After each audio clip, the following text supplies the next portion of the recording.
Bonjour à toutes et à tous. Merci d'être présents pour ce premier webinaire qu'organise Carbometrix. Je vois déjà qu'on est un certain nombre dans la salle. On va peut-être attendre encore 1 ou 2 minutes avant de se lancer. Donc voilà, on laisse tout le monde prendre ses aises. N'hésitez pas à nous dire dans le chat que vous verrez en bas à droite si tout fonctionne ou si vous avez au contraire des problèmes de connexion. Mais normalement, vous devriez nous voir, Juliette, Estelle et moi-même, ainsi que la présentation qu'on projette à l'écran.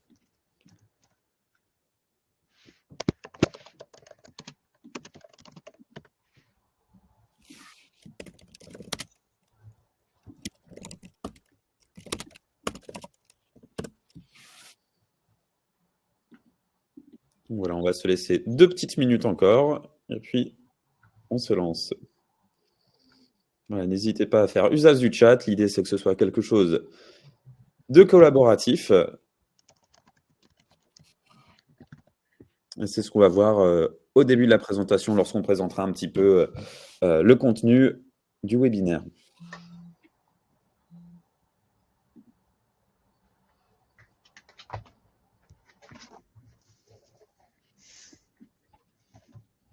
Je pense qu'on peut commencer, Benjamin, si ça te va. Oui, bah écoutez, il est 11h02, on a déjà un certain nombre de personnes dans la salle. Donc, on va se lancer. Eh bien, écoutez, voilà, merci à tous d'être présents en grand nombre. Comme vous pouvez le voir, ce webinaire va porter sur la décarbonation des entreprises. Donc, c'est un sujet qui est particulièrement important pour la lutte contre le réchauffement climatique. Voilà, les entreprises, comme les autres acteurs de la société, ont leur part à jouer. Et nous allons voir à travers l'agenda qui va s'afficher à l'écran ce qui va être discuté aujourd'hui. Donc, on va commencer par faire un petit mot sur le fond, le format, avant un premier tour de table. Mais grosso modo, le webinaire se décompose en 4 temps. On va commencer avec quelques mots sur les raisons qui nous ont incités à l'organiser. Ensuite, on va voir quel intérêt il y a pour les entreprises de se décarboner au-delà de l'enjeu sociétal. Et ensuite, on va aborder le cœur du sujet qui est comment se décarboner concrètement, par où commencer. Et cela va se faire via le témoignage de Juliette, on le verra dans un instant, sur comment concrètement on peut se doter pour une entreprise d'un plan actionnable et efficace. Et à la fin, nous ferons une petite conclusion sur tout ce qu'on aura appris pendant cette heure ensemble. Donc, avant le premier tour de table, je vous présente le format.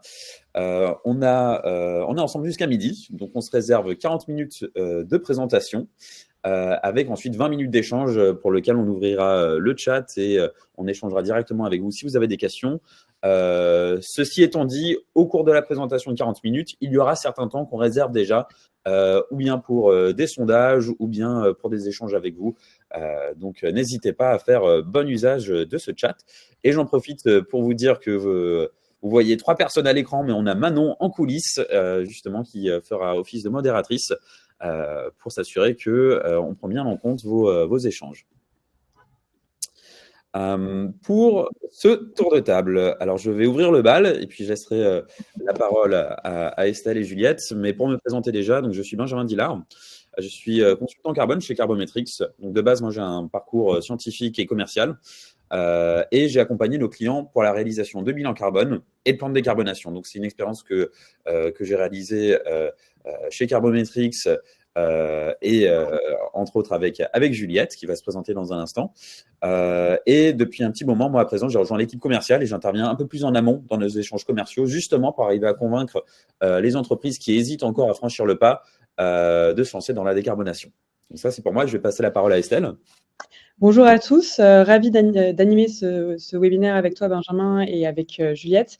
Donc moi, je suis chef de projet chez Carbometrix et à ce titre, j'ai accompagné un certain nombre de clients, donc des fonds d'investissement et des entreprises dans la définition de leur stratégie de décarbonation. Et moi aussi, j'ai travaillé avec Netseed, avec Juliette, dans la définition de leur plan de décarbonation. Et donc, je te laisse la main, Juliette, pour te présenter. Bonjour à tous, donc Juliette, je travaille pour le groupe Netseed en tant que responsable RSE et du coup, avant cette expérience, j'ai travaillé depuis 15 ans dans le développement durable, dans des entreprises et pour des entreprises. Et on a travaillé avec Carbometrix. On va vous en dire plus sur la collaboration. Peut-être 2 mots sur Netseed. En gros, Netseed, je ne sais pas si vous connaissez, mais on est une entreprise qui est née en 1993. Et juste pour vous donner un peu le contexte, dans quel cadre on a fait l'empreinte carbone et le plan de décarbonation. En 93, et on a grossi, on a grandi avec une croissance organique et on va dire des acquisitions plutôt stratégiques dans le monde entier. Donc, on est né en France, mais maintenant, on est entreprise internationale, présente dans 19 pays.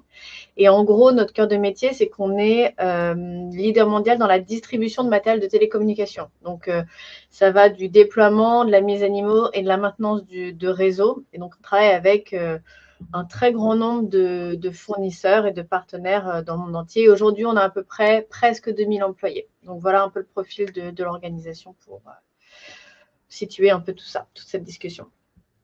Super. Et pour faire la même chose avec Carbometrix, donc Carbometrix de son côté a été fondé il y a 4 ans. Il s'agit d'une entreprise à mission au sens de la loi Pacte, donc c'est-à-dire que le cœur de métier de Carbometrix, c'est de répondre à cet enjeu qui est d'aider les entreprises à réduire leurs émissions de gaz à effet de serre. Et pour ce faire, on a 2 types de clients. Alors, certains dans la salle nous connaissent peut-être déjà, mais on a d'une part les institutions financières qu'on va aider dans la définition de leur stratégie climat et également pour l'opérationnalisation, je vais y arriver. Et avec les entreprises en portefeuille, on fait un accompagnement qui va du bilan carbone au plan de décarbonation, en passant par d'autres offres comme l'accompagnement sur la CSRD. Et on fait vraiment ça sur un modèle hybride, c'est-à-dire qu'on a aussi bien des ingénieurs carbone qui procurent leur expertise à nos clients qu'une plateforme intuitive pour être également efficace. Donc, c'est vraiment mélanger ces deux. On n'est ni concrètement un SaaS, ni une boîte de conseil. On mélange vraiment les deux pour avoir un accompagnement qui se fonde sur cette expertise-là. Alors, la première question, c'est pourquoi est-ce qu'on s'est dit que c'était pertinent de faire ce webinaire? C'est parce que tout simplement, on se rend compte que la vitesse à laquelle les entreprises se décarbonent n'est pas encore à la hauteur de l'urgence climatique. Et même s'il y a eu beaucoup de progrès ces dernières années et qu'on a vu que les entreprises commençaient à se soucier de ce sujet, il y en a beaucoup qui ont déjà réalisé un premier bilan carbone, par exemple. Mais passer la deuxième vitesse et arriver jusqu'à la décarbonation reste une étape à franchir pour beaucoup d'entre elles. Il peut y avoir plusieurs raisons à cela, mais on s'est dit que, quoi qu'il en soit, ce webinaire pourrait être l'occasion de démystifier ce qu'est un plan de décarbonation. Et voilà, en plus de voir seulement la théorie, grâce au témoignage de Juliette, de voir ce qui a pu être mis en place chez Netseed, éventuellement voir les challenges qui se sont posés à l'entreprise, afin de voir comment on a pu les surmonter pour conclure sur ce plan de décarbonation qui est aligné sur les accords de Paris. Donc voilà, c'est vraiment vous faire bénéficier de ce retour d'expérience que l'on souhaite faire au cours de cette heure. Donc, je vais passer la parole à Estelle sur voilà, la deuxième partie de ce webinaire. Et là, on commence à entrer dans le cœur du sujet sur pourquoi se décarboner concrètement. Merci beaucoup, Benjamin. En effet, on voulait commencer cette présentation par revenir sur pourquoi aujourd'hui il est important de parler de décarbonation. Et avant toute chose, on voulait commencer par une petite remise en contexte sur le changement climatique, puisqu'en fait, depuis la révolution industrielle au milieu du 19e siècle, l'humanité a vu sa consommation énergétique augmenter et même exploser. Et aujourd'hui, malgré le développement croissant des énergies renouvelables, l'énergie que nous consommons sur la planète est à 80% d'origine fossile. Et l'utilisation de cette énergie fossile libère du CO2 dans la phase de combustion, qui conduit à une nette augmentation des gaz à effet de serre qui sont émis dans l'atmosphère, en plus du CO2 qui est déjà naturellement présent. Et donc, cette concentration de CO2 entraîne un réchauffement mondial de l'atmosphère avec des répercussions aussi fortes qu'incertaines. Je pense qu'on le voit tous de plus en plus fréquemment dans l'actualité mondiale. Et donc, aujourd'hui, les acteurs économiques ont un rôle à jouer. On a chacun une responsabilité sociétale pour faire notre part, et les entreprises ne sont pas exemptes, pour contribuer à la neutralité carbone telle qu'elle a été définie dans les accords de Paris. Mais on se rend compte qu'en fait, au-delà de cette responsabilité sociétale qui est cruciale, les enjeux climatiques aujourd'hui sont devenus des impératifs économiques et stratégiques pour les entreprises, avec des répercussions qui sont de plus en plus concrètes sur leur activité. Et je vais te laisser la main, Juliette, pour nous présenter quelles ont été pour vous les motivations chez Netseed pour définir votre plan de décarbonation.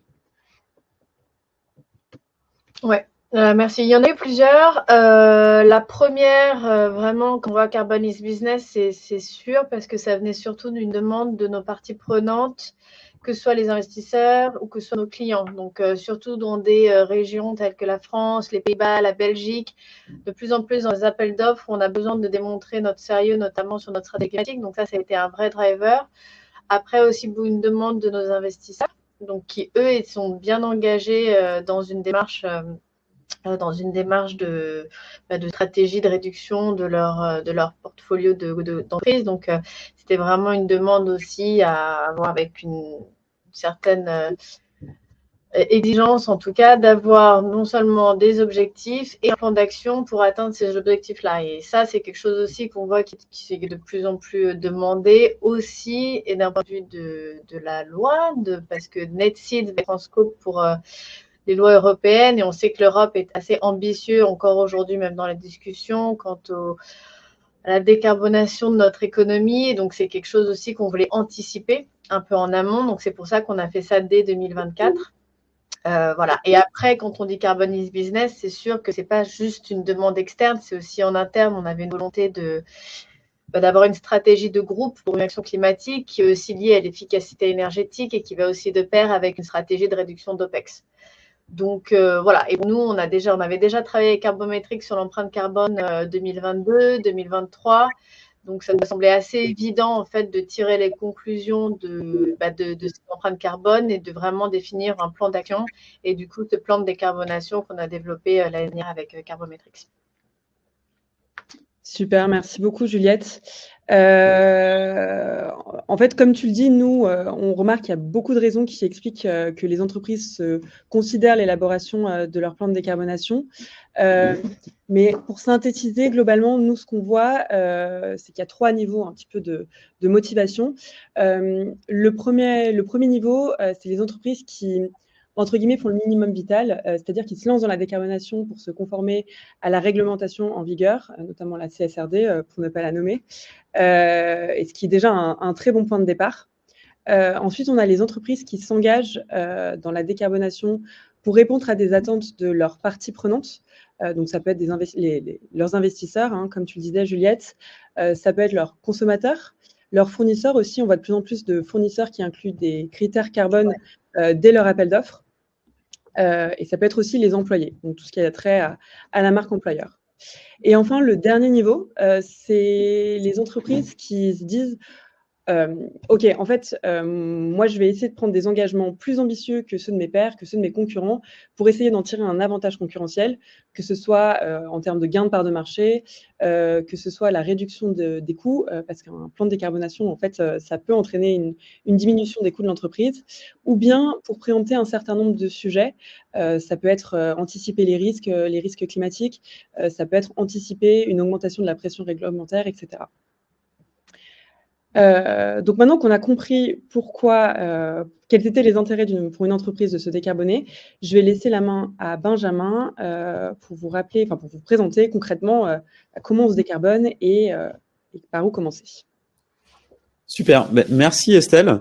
Donc pour cette partie qui est franchement très importante, hein, et puis si dans le public aujourd'hui on a des personnes qui elles sont déjà convaincues mais qui cherchent à convaincre en interne, voilà, ça peut être de très bons éléments sur lesquels s'appuyer. Donc on arrive vraiment là au cœur du sujet, c'est comment se décarboner et par où commencer. La décarbonation, ça fait partie d'un processus qui se séquence en plusieurs étapes, hein. On voit ici que ça commence par une mesure des émissions. C'est la mesure des émissions, donc c'est ça que l'on entend par un premier bilan carbone. Ça permet vraiment de faire le point sur toute la chaîne de valeur et voir là où il y a de la combustion d'énergie fossile et donc des émissions de gaz à effet de serre, entre autres. Donc ça va être la première étape. Mais le cœur du plan de décarbonation, c'est ce qu'on va voir sur les étapes 2 et 2 bis ici à l'écran.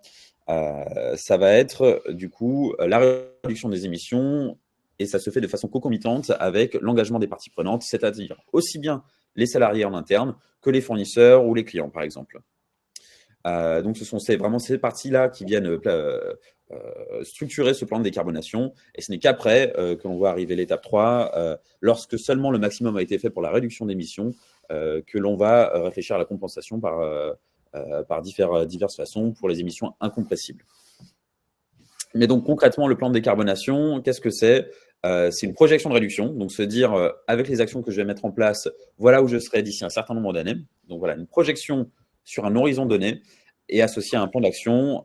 Et un plan d'action n'est pas complet si on n'a pas pris en compte les ressources qu'il fallait mobiliser, notamment les ressources financières. Donc là, ce que vous voyez à l'écran sur la partie haute, c'est la projection dont je parlais.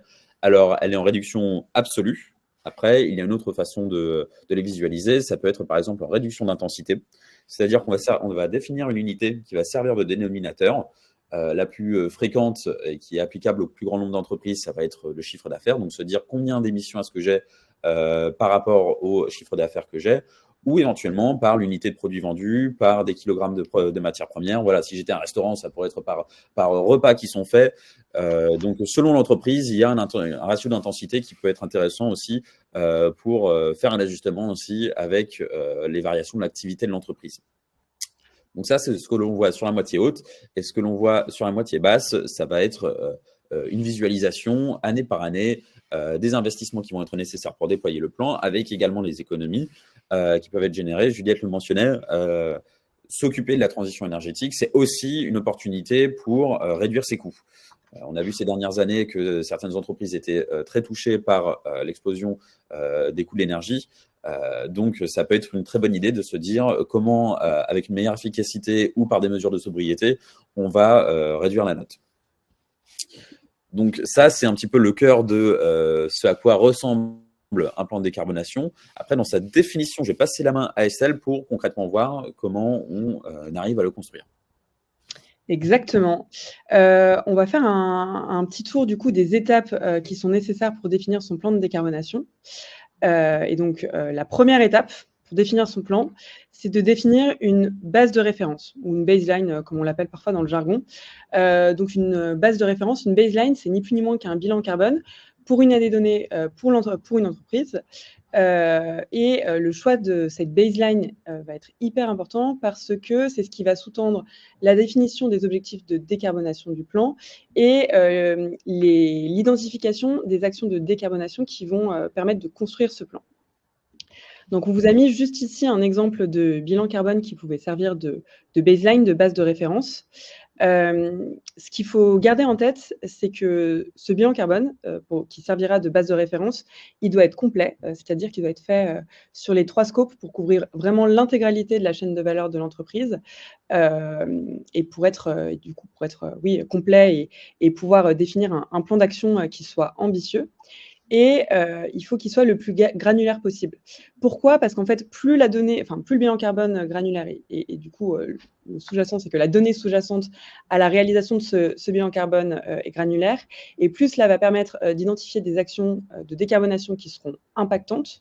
Ça permettra aussi de bien quantifier l'impact carbone de ces actions de décarbonation, et ça permettra aussi de les prioriser. Voilà, ce sont les éléments à garder en tête sur la réalisation du bilan carbone qui servira de base de référence. Une fois qu'on a défini cette base de référence, il faut définir un horizon temporel au plan de décarbonation. L'objectif à terme, c'est d'atteindre la neutralité carbone à horizon 2050, comme ça a été défini dans les accords de Paris.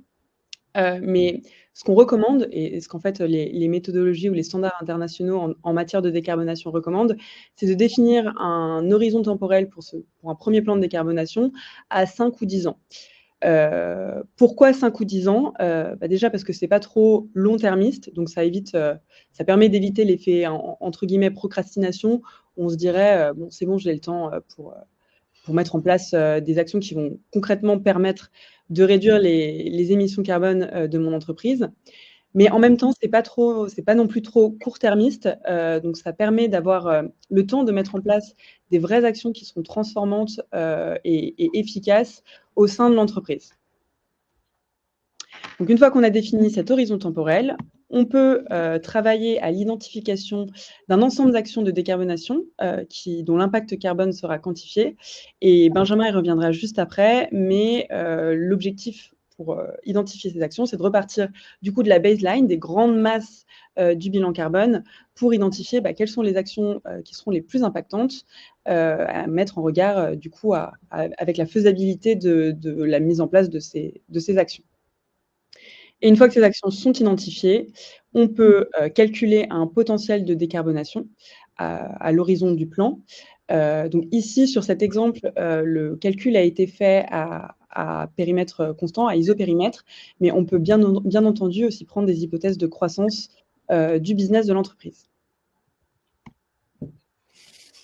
Alors, donc, concrètement, là, on parle d'action, de décarbonation. C'est vraiment le cœur du sujet, hein, parce que quand on se pose la question de comment réduire ses émissions, ça va vraiment passer par cette série de différents mini-projets qu'on va mettre en place. Et quand on parle d'action de décarbonation, il y a 3 variables à considérer. Il y a d'abord l'impact carbone, la faisabilité et l'impact financier. Donc, vous voyez là sur l'écran ce que ça implique concrètement. L'impact carbone, on va vouloir s'assurer que ce qu'on va mettre en place, eh bien, ça va avoir un réel impact sur la réduction des émissions. La faisabilité, là, on parle vraiment de s'adresser aux bonnes personnes, notamment en interne, qu'il s'agisse par exemple des services achats réglementaires ou des équipes opérationnelles sur le terrain, pour savoir si une opération est faisable et éventuellement dans quel délai. Et comme on le disait, l'impact financier est important à prendre en compte. Donc, concrètement, si on prend une action qui, je pense, parle à tout le monde, qui est assez classique, ça va être l'isolation de ces bâtiments. Au moment de se dire, OK, on va déployer cet élément-là, on va d'abord se poser la question de si c'est une grosse part dans ces émissions et si ça vaut le coup de le prioriser. Selon qu'on est propriétaire, locataire, ça va avoir différentes implications et donc il faut se poser des questions au moment d'envisager cette action. Et ensuite, comme on le disait, les impacts financiers, combien est-ce que ça va coûter, combien est-ce que éventuellement ça va me rapporter, parce que ça va notamment permettre de diminuer ses coûts et sa consommation énergétique. Donc, ce sont vraiment les 3 variables à considérer pour chacune des actions de décarbonation qu'on compte mettre en place. Et concrètement, ça nous permet derrière de visualiser sur une matrice que vous voyez ici à l'écran quelles actions méritent d'être priorisées. Là, en l'occurrence, ce sont celles que vous voyez sur le cadran, le quart en haut à droite, celles qui ont le plus d'impact et qui sont faciles à faire. Donc, il y a plusieurs façons de se visualiser cela. Il y a aussi la possibilité de mettre ce qu'on appelle en anglais un abatement cost, donc un coût de réduction à la tonne. Ça nous permet de se dire, très bien, cette action-là me permettra par exemple de me décarboner de 100 tonnes et ça me coûtera en moyenne 1 000 € pour la décarbonation d'une seule tonne. Donc, ça permet vraiment de prioriser, ou bien selon la faisabilité, ou selon le coût, les actions que l'on compte mettre en place. Et sur le point suivant, je vois qu'on avait déjà quelques questions qui allaient en ce sens dans le chat. Je voyais par exemple Karine Girard qui se posait la question de ce que peut-être... Si je comprends bien la question, ce que cela signifiait d'être aligné sur les accords de Paris et d'autres questions qui portaient sur comment est-ce que l'on s'assure que la société se décarbone dans le temps, c'est ce à quoi vont servir des référentiels. Les 2 que vous voyez ici à l'écran sont ceux que l'on retrouve un petit peu plus dans l'environnement en France, c'est-à-dire les Science-Based Targets. En l'occurrence, il s'agit d'un référentiel international et ACT qui est un petit peu plus, qu'on le retrouve un petit peu plus en France. Qui a été mise en place et qui est éligible à certaines subventions. Le choix du référentiel dépend de plusieurs facteurs. On va avoir, par exemple, l'attente des parties prenantes. On peut avoir des entreprises qui vont nous dire « Moi, je me suis engagé à SBTI et l'une des façons grâce auxquelles je vais décliner mon plan, c'est en engageant ma chaîne de valeur et donc il faut que vous vous engagez à SBTI. » Donc, si là, en l'occurrence, votre but, c'est de répondre à cette demande, c'est cette première option qui va être plus pertinente. Après, selon la typologie de l'entreprise, son secteur, éventuellement sa maturité, parce que le référentiel peut être plus ou moins pertinent selon que l'entreprise est en forte croissance parce qu'elle est jeune ou pas. Ça mérite de se poser la question et éventuellement d'être accompagné là-dessus pour faire le choix du bon référentiel. Mais avoir ces référentiels permettent de cadrer la démarche. Et je vais peut-être passer la parole à Juliette là-dessus pour nous dire comment justement ce choix a été fait pour NetSeed et concrètement ce que ça apporte à la démarche. Oui, je pense que c'est important. Alors, c'est vrai qu'il y a plusieurs référentiels comme indiqué. Il y en a d'autres, mais ça, c'est peut-être les plus reconnus. Après, la Science Based Target Initiative, nous, enfin, en tout cas, moi, de ce que je connais, et puis du coup, nous, à NetSeed, c'est vraiment un référentiel qui est de plus en plus utilisé par beaucoup d'entreprises et qui a quand même, c'est un cadre de référentiel qui est crédible et qui est sérieux. Ils offrent ce référentiel aide les entreprises vraiment à définir un peu les réductions qui sont nécessaires pour être en accord avec les accords de Paris. Donc, c'est vraiment après les accords de Paris, la COP 21, que la SBTI est née, en fait. Et donc, c'est vraiment pour nous aujourd'hui une référence.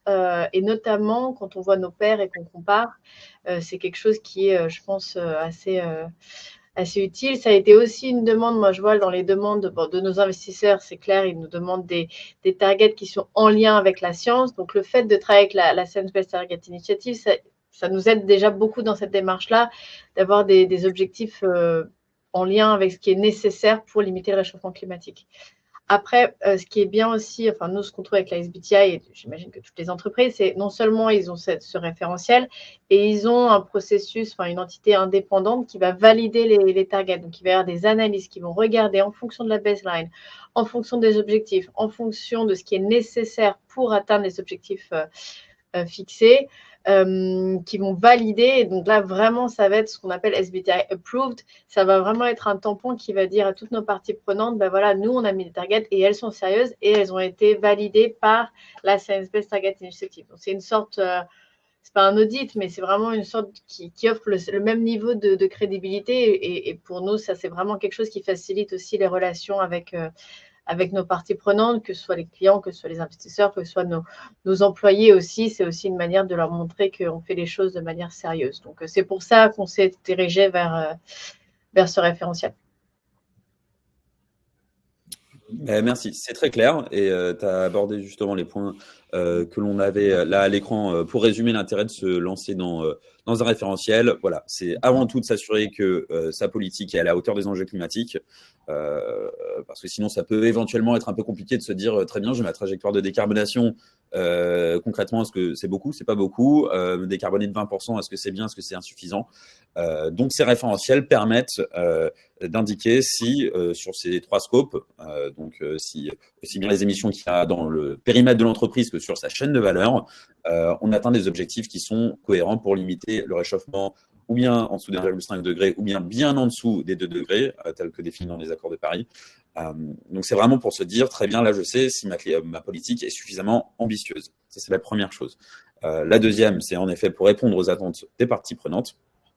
Et enfin, voilà, je pense que le mot un peu de tampon officiel, ça permet de bien imager la chose. Je pense qu'il y a un certain nombre d'entreprises qui sont un petit peu tétanisées au moment de communiquer sur ces enjeux ESG parce qu'elles ont peur d'être accusées de greenwashing. Et en effet, c'est quelque chose que l'on peut retrouver, du greenwashing sur les différents supports de communication de certaines entreprises. Et là, vraiment s'inscrire dans ce référentiel, au moins on sait que la démarche est légitimée et qu'il y a ça en moins à faire, c'est-à-dire de constamment devoir prouver la bonne volonté et le niveau d'ambition de la démarche.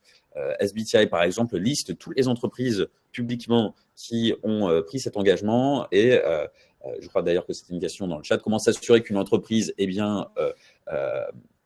s'assure de bien remplir les objectifs qu'elle s'est fixés, c'est de façon complètement transparente. Il y a marqué quelles sont les cibles que s'est définies une entreprise et une fois qu'on arrive à terme de la timeline qui a été fixée, si l'entreprise a rempli ses objectifs ou pas, ou si entre-temps elle s'est retirée de son engagement. Donc ça, c'est fait de façon très transparente sur le référentiel. Mais c'est aussi pour ça que c'est quelque chose d'engageant et auquel il faut réfléchir avant d'entamer. Il ne faut pas se lancer dans une démarche et se dire très bien, je vais m'engager dans un référentiel et j'envoie la lettre avant d'avoir concrètement réalisé son plan de décarbonation.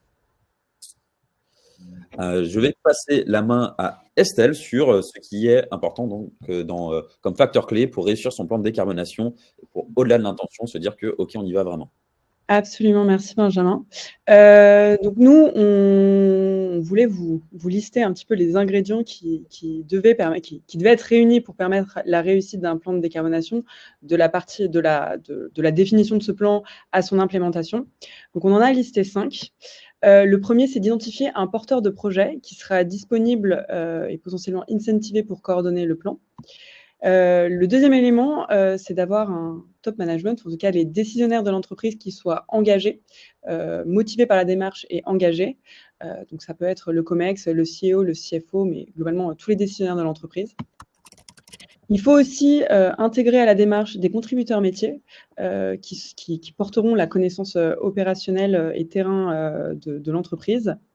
Il faut une connaissance des enjeux carbone et climat, une forme d'expertise, qu'elle soit interne ou externe. Et enfin, il faudra impliquer, pas forcément dès la définition, mais en tout cas dans la démarche, les parties prenantes de l'entreprise dans son implémentation. Donc, on pense aux salariés, bien sûr, on en a parlé, mais aussi les fournisseurs et les clients, puisque, comme on l'a vu, un plan de décarbonation ambitieux a trait à toute la chaîne de valeur, hein, donc qui couvre les scopes 1, 2 et 3. Je ne sais pas, Juliette, si tu veux nous partager peut-être ce qui, pour toi, a été le plus important ou au contraire, ce qui a pu poser problème ou difficulté chez Netseed dans la définition de... Ouais. Alors, tout ça, c'est évidemment des facteurs clés que je reconnais. Donc, le porteur de projet, c'était moi en interne. Le top management, et ça c'est vrai pour tous les sujets ESG en gros. Si on n'a pas notre CEO ou le CFO qui comprend que c'est de la valeur ajoutée et que c'est une vision stratégique de long terme, ça devient compliqué parce que les réalités d'un business font que l'ESG peut facilement être un nice to have. Et du coup, voilà, donc vraiment impliqué, nous on avait impliqué le COMEX, en effet, et tous les décisionnaires, en gros, que ce soit aussi les membres du bureau directoire.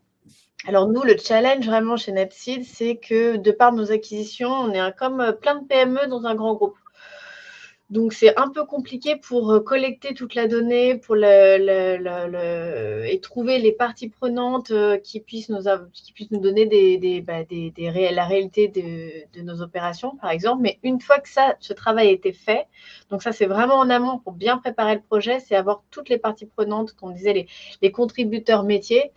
Parce que nous, on a eu, donc une fois qu'on les a identifiés avec Carbometrix, on a eu une série d'entretiens avec eux pour vraiment comprendre quel était le plan de décarbonation pour Netseed. Parce qu'on peut, il n'y a pas un plan pour toutes les entreprises. C'est-à-dire que nous, ça a été la valeur ajoutée aussi de travailler avec Carbometrix, ça a été de se dire, bon, ben voilà, nous, on est une entreprise de distribution, donc travailler avec nos fournisseurs, ça va être très important.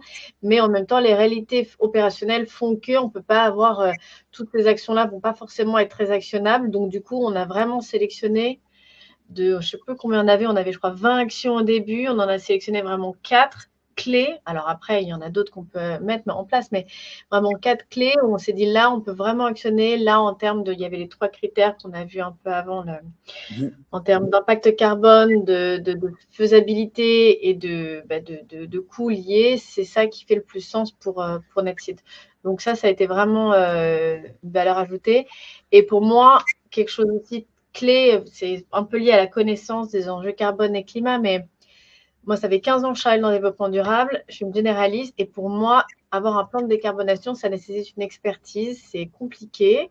Après, on peut le faire, il n'y a aucun souci, mais nous, chez Netseed, on n'avait pas, on est une équipe assez restreinte, on va dire, il y a moi et plus une personne de temps en temps, donc c'était vraiment important d'avoir cette expertise, donc qu'elle soit en interne ou en externe, mais vraiment, nous, ça a été vital d'être accompagnés par Carbometrix qui ont vraiment pu nous dire, bon, ben voilà, si vous voulez avoir des objectifs qui sont en lien avec la science, c'est ça, c'est ce qu'il faut faire.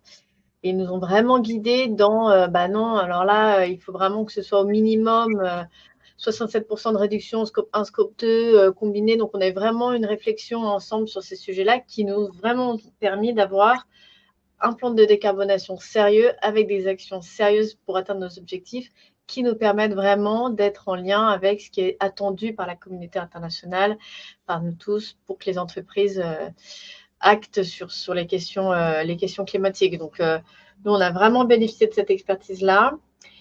Et ça nous a vraiment, facteur clé de succès pour moi, c'était d'un point de vue entreprise aussi, ça a été de se dire, on a un plan d'action et je suis sûre à 100% que ce plan d'action est en lien avec ce qui est attendu de nous en termes de business, parce que Carbometrics nous disait, bah non, là, pour être SBTI compliant ou pour être en lien avec les attentes de la SBTI, il faut plutôt faire comme ça, il faut plutôt faire comme ça. Donc nous, ça a été hyper bénéfique.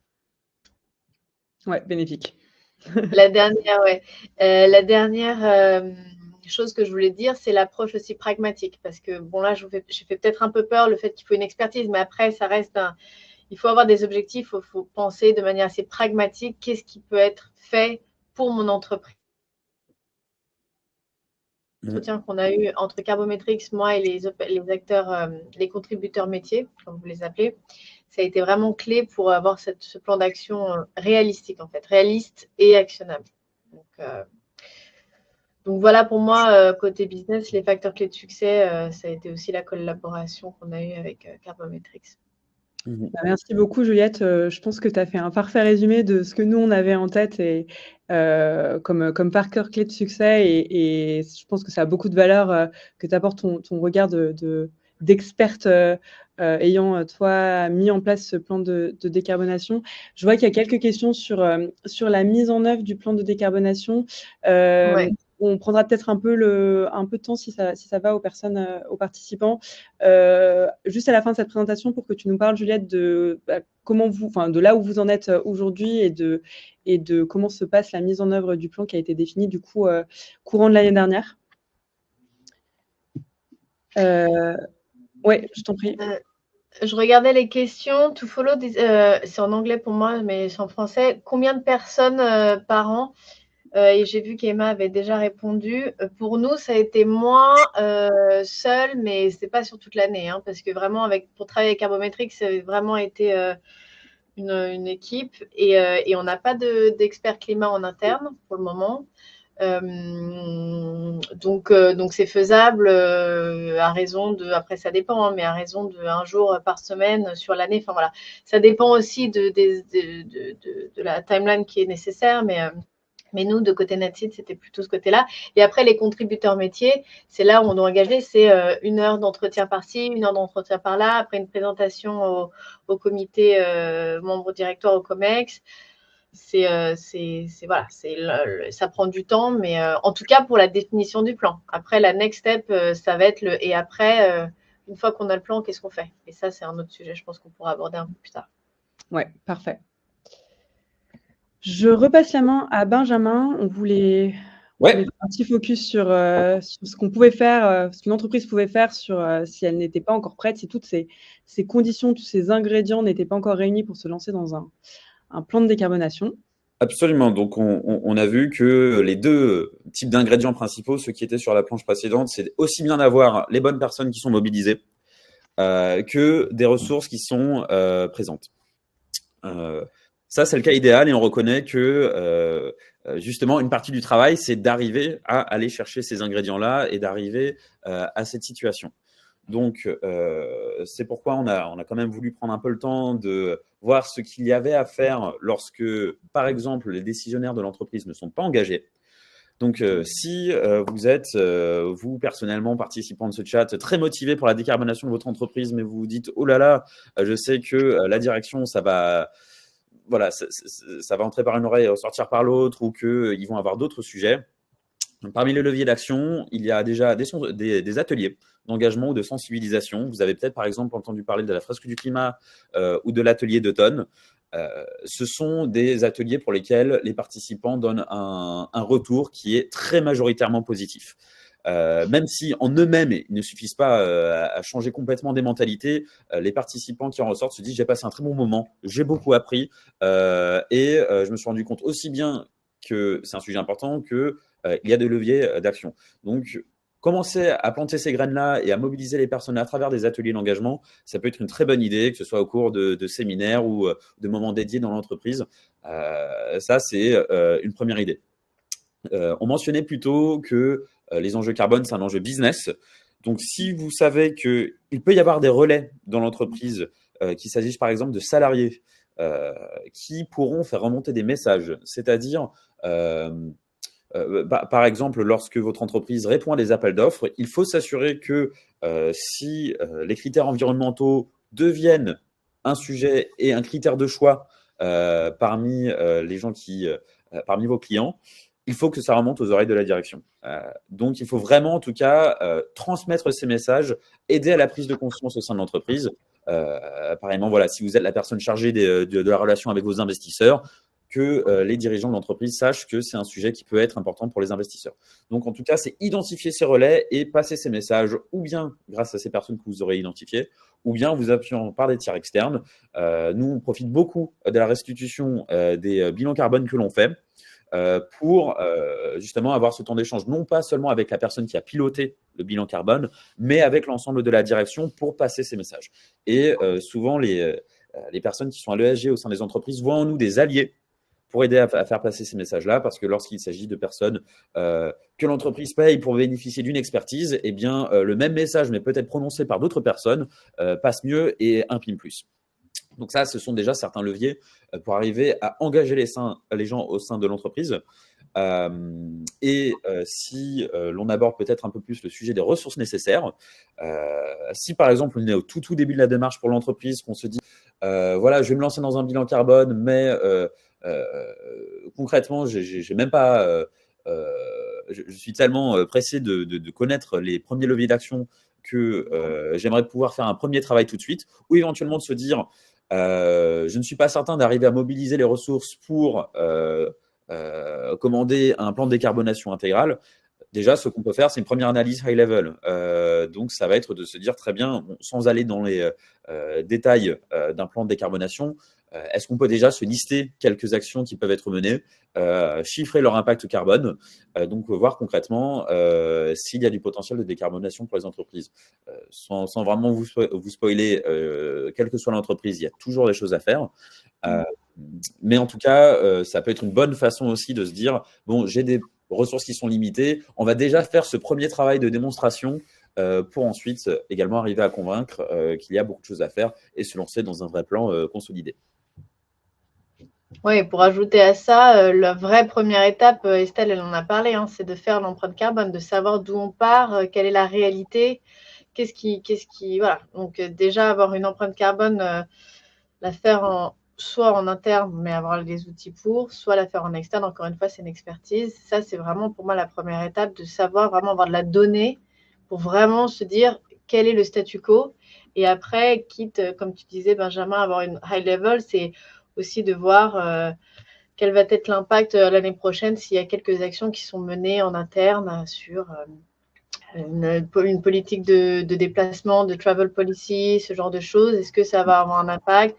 Communication interne avec les employés. Enfin voilà, il y a plein de choses. Je ne vais pas non plus spoiler les actions que Carbometrics peuvent vous proposer, mais il y a plein de choses qui peuvent être faites, notamment avec l'engagement des employés sur ces sujets-là. Absolument. On arrive vers la fin et on va reprendre les questions qu'il y a dans le chat, aussi bien celles qui ont déjà été posées que si vous en avez d'autres, eh bien, ça va être l'occasion. Et donc pour conclure, si on a un résumé des messages vraiment à faire passer, c'est ce que vous voyez là à l'écran. C'est avant tout que la décarbonation, elle est cruciale. C'est vraiment très important. Si on ne s'occupe pas, enfin, c'est quelque chose qu'on entend souvent, mais qui est vrai, si on ne s'occupe pas de la transition climatique, c'est elle qui va s'occuper de nous. On ressent déjà les effets du changement climatique, alors qu'il s'agisse de la matérialisation des risques physiques ou de l'impact de la réglementation, voire même, c'est ce qu'on a vu ces dernières années, de l'approvisionnement sur les énergies fossiles, notamment le gaz, qui a fait exploser le coût de certaines entreprises. Donc voilà, c'est un sujet qui est absolument stratégique pour l'entreprise et sur laquelle il y a un réel intérêt à se pencher au-delà de l'enjeu sociétal qui, bien évidemment, est très important et qu'il ne faut pas perdre de vue. Donc voilà, la décarbonation, c'est crucial, c'est possible. Toutes les entreprises ont des leviers de décarbonation. Alors pour certaines, il va s'agir d'actions assez simples à mettre en place. Si son entreprise, la plupart de ses émissions, c'est les commerciaux qui sont sur les routes, bon ben voilà, ça va s'assurer d'avoir une travel policy, ça va s'assurer d'avoir des véhicules qui sont moins émetteurs. Donc ça va pas forcément être bien sorcier. Il y en a d'autres où ça va nécessiter une réflexion un peu plus profonde du business model, mais c'est pas parce que ça engage une réflexion qui est peut-être un peu difficile qu'il faut l'éviter. Bien au contraire, si on est une entreprise qui est très dépendante de l'énergie abondante, eh bien c'est justement celle-là qui en particulier devrait se poser des questions pour assurer la pérennité de leur entreprise. C'est ce qui m'amène d'ailleurs au dernier point, c'est que la décarbonation, c'est structurant. C'est pas quelque chose qui va se faire en chambre, seulement avec une personne de l'ESG, aussi volontaire soit-elle. Ça implique tout le monde. On l'a vu, c'est que ça impacte tous les pans de l'entreprise dans la durée. Et donc, la mobilisation des décideurs, des équipes opérationnelles, de la chaîne de valeur est indispensable. Et il faut avoir des ressources financières qui sont également prévues dans ce sens. Donc, il s'agit d'un grand chantier qui peut être très enthousiasmant et mobilisant. Quand on parle de l'engagement des salariés, c'est pas forcément quelque chose qui doit être vu sous la contrainte, mais au contraire, ça peut être quelque chose qui renforce la marque employeur de l'entreprise, qui montre qu'elle se soucie de cela, et pour lesquels on peut avoir des objectifs d'ailleurs qui sont chiffrés. Ça peut être assez enthousiasmant de se dire très bien, eh bien avant on faisait tant de milliers de kilomètres en voiture et on consommait tant de carburant, eh bien regardez ce chiffre, on a pu le diviser par 2 juste en 3 ans. C'est formidable. Donc voilà, ça peut être quelque chose qui peut être même gamifié et vraiment embarquer un maximum de monde. Et ça peut être une bonne idée de se faire accompagner, voilà, notamment pour bénéficier d'une expertise, s'assurer que la démarche va jusqu'au bout et faire passer certains messages comme on le disait. Donc voilà, c'est vraiment les messages qu'on cherche à faire passer dans ce webinaire. Et peut-être avant même d'aborder les questions, on peut prendre quelques minutes pour rendre la parole à Juliette et voir ce qu'il s'est passé, ce qu'on a pu commencer à voir se mettre en place chez Netseed depuis la définition du plan de décarbonation en 2024. Oui. Alors nous, notre plan de décarbonation, on l'a finalisé, je crois que c'était la fin de l'été septembre. Donc après, on l'a vraiment, je l'ai vraiment fait valider par le board, par les CEO, CFO, par tout le monde, toutes les parties prenantes. J'ai fait des webinaires en interne pour en parler, notamment aux commerciaux qui n'attendaient qu'une chose, c'est qu'on ait ce plan pour qu'ils puissent le communiquer à nos clients et futurs clients. Donc du coup, nous, on a fait une communication interne et externe avec ce plan. Donc on a vraiment été on s'est publiquement engagé avec ce plan de décarbonation et ça a été aussi officialisé parce qu'on a fait on s'est engagé avec la Science Based Targets Initiative de manière officielle. Alors nous, on avait mis notre baseline en 2022, donc on avait mis des objectifs, on s'est mis des objectifs, donc on va soumettre nos objectifs à la Science Based Target en 2025. Donc on espère qu'ils vont être la prochaine étape qui soit approuvée, qui soit validée par la Science Based Targets Initiative. Donc ça, c'est le côté un peu communication. Après, le côté opérationnel, donc on a le plan de décarbonation. Maintenant, c'est tout le déploiement. Donc ça, c'est vraiment la chose sur laquelle je travaille actuellement. Donc, un des éléments j'ai vu, il y avait une question comment déployer, comment être sûr que le plan est mis en place. Donc moi, je me suis donné cette année pour mettre une communication en place. Donc là, je travaille beaucoup j'ai des appels avec les opérations, avec le procurement, pour voilà, ça c'est les targets, quelles vont être les choses qu'on va mettre en place. Donc par exemple, une action que je mets en place, c'est que pour tous les leaders, que ce soit fonction ou même opérationnel, ça va être d'avoir des objectifs dans leurs objectifs annuels, d'avoir un objectif sur le ESG. Et quand on regarde les chefs de pays ou les chefs opérationnels, ça va être un objectif lié au plan de décarbonation. Donc, concrètement, avoir un pourcentage de la flotte passé en électrique augmenté à la fin de l'année. Très, très, très concret. Donc, mais ça va être vraiment de déployer. Après, ça va être de mesurer. Donc, on espère qu'à l'année prochaine, on va déjà avoir des réductions et communiquer parce qu'on va déjà aussi préparer un rapport annuel sur nos activités. Donc, il y a beaucoup de choses à faire maintenant. Notamment parce qu'on va être en conformité avec la CSRD, donc il va falloir qu'on se prépare là-dessus. Et après aussi, donc une fois qu'on a le plan de décarbonation, pour nous, c'était vraiment la baseline, on valide ça, on a un plan de décarbonation et après, on va continuer à travailler sur d'autres sujets avec Carbometrics, notamment sur une analyse de résilience pour des risques climatiques, qu'ils soient physiques ou transitionnels. Donc ça, c'est quelque chose, l'analyse de résilience sur laquelle on va travailler aussi en 2025 pour vraiment être équipé et vraiment avoir une bonne connaissance de nos impacts environnementaux, en tout cas nos impacts sur le climat et d'être de plus en plus stratégique dans cette démarche-là, quoi. Mais voilà, donc le plus gros va être maintenant sur le déploiement. Et je vois, on a presque plus de temps, donc je vais m'arrêter là. Merci beaucoup, Juliette. Juste peut-être, je regardais le chat là, je crois que Martine avait une question. Oui, on est Ecovadis. Ouais, et si le plan... On a, parce que nous, on a plusieurs entités. On n'a pas une entité légale qui s'appelle NetSeed. Long story, voilà. Bref. Donc, on a plusieurs entités. Et en fait, on a commencé à faire un rating EcoVadis pour une des entités où on n'avait pas encore le plan de décarbonation. On en a fait une, on avait le plan de décarbonation et clairement, on a gagné beaucoup plus de points. Donc, ça nous a vraiment aidé, notamment d'être committee d'SBTI. Ça, c'est quelque chose qui donne des points dans les agences de notation. Donc, après, à voir si c'est vraiment le driver le plus stratégique, mais au moins, c'est quelque chose qu'on peut aussi mettre en valeur. Quels indicateurs on monitor? Clairement, scope 1, scope 2, scope 3. Donc, après, ça va être avec les facteurs d'émission. Enfin, les Carbometrics peuvent vous en dire plus pour calculer, mais ça va vraiment de suivre les objectifs. Et du coup, ça va être sur la consommation d'énergétique, ça va être sur les voyages qui ont été faits, notamment en termes de commuting pour aller au travail. Enfin, là, il y a plein de choses qui sont prises en compte dans ce calcul-là. Absolument. Ça mérite d'être explicité. Chacune des actions de décarbonation mérite d'avoir son propre indicateur de suivi. Voilà, si on se dit on veut passer la flotte à l'électrique, c'est concrètement, on va se demander quelle est la distance parcourue totale par les véhicules de l'entreprise qui a été faite avec de l'électrique. Si on se parle de l'isolation des bâtiments, quelle est ma surface de mes bâtiments qui a été auditée, rénovée, avec un système de chauffage voilà, qui a été modifié. Et puis, on peut retrouver ça décliné sur toutes les actions. Si, par exemple, je suis dans une industrie de type industriel et que j'achète beaucoup d'acier, quelle est la part d'acier recyclé que je vais acheter, ou ma part d'acier qui va être ressourcée dans des pays où l'électricité est relativement décarbonée.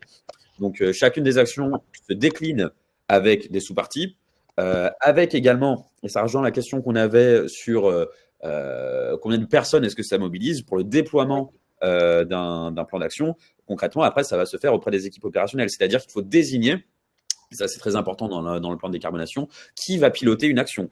Une action qui va, par exemple, être sur l'engagement de ses fournisseurs. Il faut que derrière, la personne du service achat prenne vraiment cette mission pour elle, sache comment elle va la décliner opérationnellement auprès de ses équipes et qu'on suive, par exemple, quelle est la part de ses achats, par exemple en montant d'achat, qui se fait auprès de fournisseurs qui sont eux-mêmes engagés SBTI.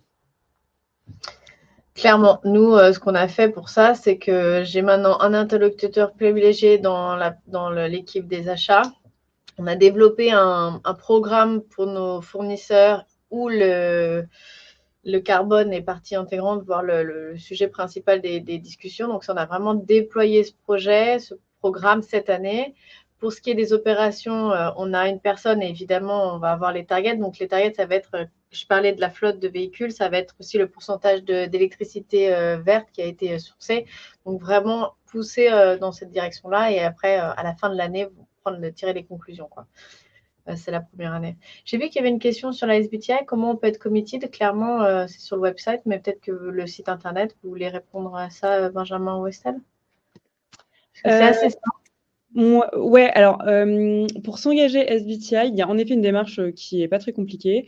Faut garder en tête que ça coûte. Alors j'ai plus exactement le prix en tête, peut-être que je suis la Benjamin, mais ça coûte un tout petit peu d'argent. Tu peux être comité, c'est gratuit. Nous, on l'a fait gratuitement sur le site, il faut juste s'inscrire. C'est pour la soumission des targets que c'est payant. Ouais. Et on a 2 ans pour être comité. Exactement. Donc, le principe pour la SBTI, si ça en intéresse certains, c'est qu'il y a une méthodologie qui existe avec des objectifs sur les scopes 1, 2 et 3 qui sont définis par l'organisation. C'est un tout petit peu différent pour les entreprises qui sont des PME, enfin Small and Medium Enterprise. Mais globalement, il y a des objectifs qui sont définis sur chacun des scopes avec différentes options, notamment pour le scope 3 d'engagement. Et donc, le principe, c'est qu'on s'engage SBTI. Donc ça, comme le disait Juliette, c'est gratuit. On envoie une lettre à SBTI en leur disant bonjour, j'aimerais m'engager auprès de votre organisation. Et ensuite, l'entreprise a 2 ans pour définir des objectifs de décarbonation qui sont en lien avec la méthodologie SBTI, qui garantit, du coup, comme le disait Benjamin précédemment, que les objectifs de décarbonation sont alignés avec les accords de Paris. Et au bout de ces 2 ans, l'entreprise doit soumettre sur le site de la SBTi ses objectifs qui sont donc c'est cette partie-là qui est payante. Et ces objectifs sont ensuite revus en interne par la SBTi et validés. Et donc cette progression dans l'engagement, elle est affichée sur le site de la SBTi. Donc un premier statut committed, ensuite target set, et comme ça a été mentionné dans le chat, si les objectifs ne sont pas atteints, la SBTi affiche les entreprises concernées comme commitment removed. Donc c'est un peu un principe de name and shame, mais qui permet en tout cas de garantir que toutes les personnes qui sont engagées dans la SBTi sont vraiment en train de travailler à la décarbonation de leur entreprise, et ce de façon alignée avec la science. Et donc, le principe, comme c'est quand même assez engageant de s'engager auprès de la SBTi, nous, en tout cas, quand on travaille sur ce genre de sujet avec, chez Carbometrix, on analyse vraiment en profondeur la faisabilité, en tout cas, de cet engagement. Il y a des entreprises pour lesquelles qui aimeraient, ou en tout cas qui considèrent un engagement SBTi pour lequel on ne recommande pas forcément cet engagement parce que c'est quand même très contraignant, et il y a ce risque d'être named and shame. Donc c'est pas forcément quelque chose qu'on recommande toujours, mais en tout cas, c'est sûr que c'est un framework qui est à l'international le plus reconnu, et qui permet vraiment d'avoir une stratégie de décarbonation ambitieuse et encore une fois alignée avec les accords de Paris. Après, une fois qu'on est committed, il nous reste 2 ans pour avoir le plan de décarbonation et des objectifs, ce qui laisse assez de temps, je trouve personnellement, pour s'organiser, pour monter un budget s'il le faut, pour avoir une connaissance de ces impacts, etc. Donc c'est assez bien fait et assez focus sur les entreprises et leurs nécessités, et leur réalité aussi, quoi. Absolument. Et pour s'assurer de faire les choses dans le bon ordre, on préconise de réaliser le plan de décarbonation avant même le commitment, pour s'assurer que justement on est dans une typologie d'entreprise qui peut se lancer là-dedans, et pas une fois qu'on s'est dit je vais m'engager, faire ce travail-là et se dire ah ben mince, en fait je me rends compte que je suis très loin de ma cible. Donc c'est vraiment de faire les choses dans le... C'est ce qu'on a fait, nous. Et c'est exactement ce que nous, on a fait le plan de décarbonation, et une fois que j'avais le plan de décarbonation, que j'étais sûre que c'était concret, qu'on avait des objectifs et surtout des actions pour atteindre les objectifs, parce que c'est quand même ça l'enjeu. On s'est dit ok, on se sent prêt pour avoir cet engagement public et communiquer sur le sujet, ça c'est sûr. Mais après, on peut faire une démarche différente aussi, ça dépend. Absolument. Et oui, Karine, pour rebondir à votre dernier commentaire, pour atteindre les objectifs, en fait, c'est ce qui avait été mentionné précédemment. La SBTi, elle recommande 5 à 10 ans en fonction de certaines options pour définir ses objectifs, pour se fixer des objectifs de décarbonation.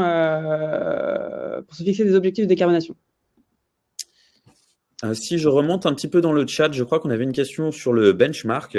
Et alors, il me semble qu'il doit y avoir publiquement peut-être même sur le site de l'ADEME, des indicateurs qui permettent de savoir concrètement, selon sa typologie d'entreprise, à combien est-ce qu'on peut s'attendre d'émettre. Parce qu'en effet, bien sûr, une entreprise de service ne va pas émettre autant qu'une entreprise qui va produire, par exemple, du ciment.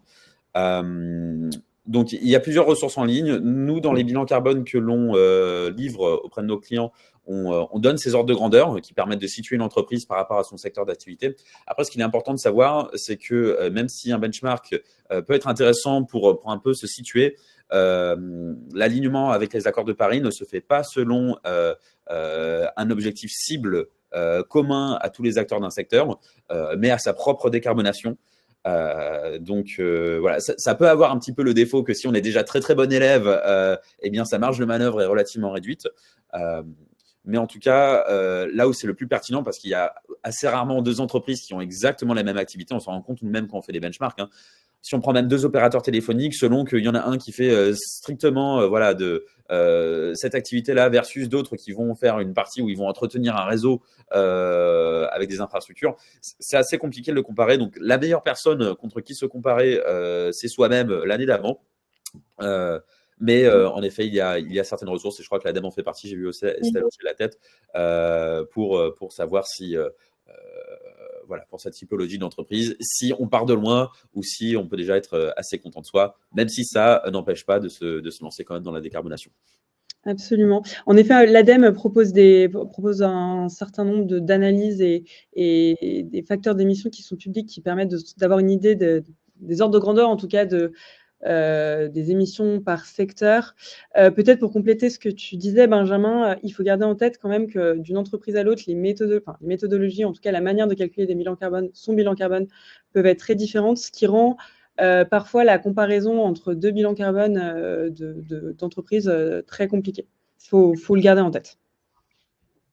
Je pense qu'on peut prendre encore une dernière question parce que je vois qu'il est midi tout pile. Ordre d'idée, du coup, d'une analyse high level. Alors ça va vraiment dépendre de l'entreprise, du secteur, de la taille de l'entreprise et de son secteur, pardon.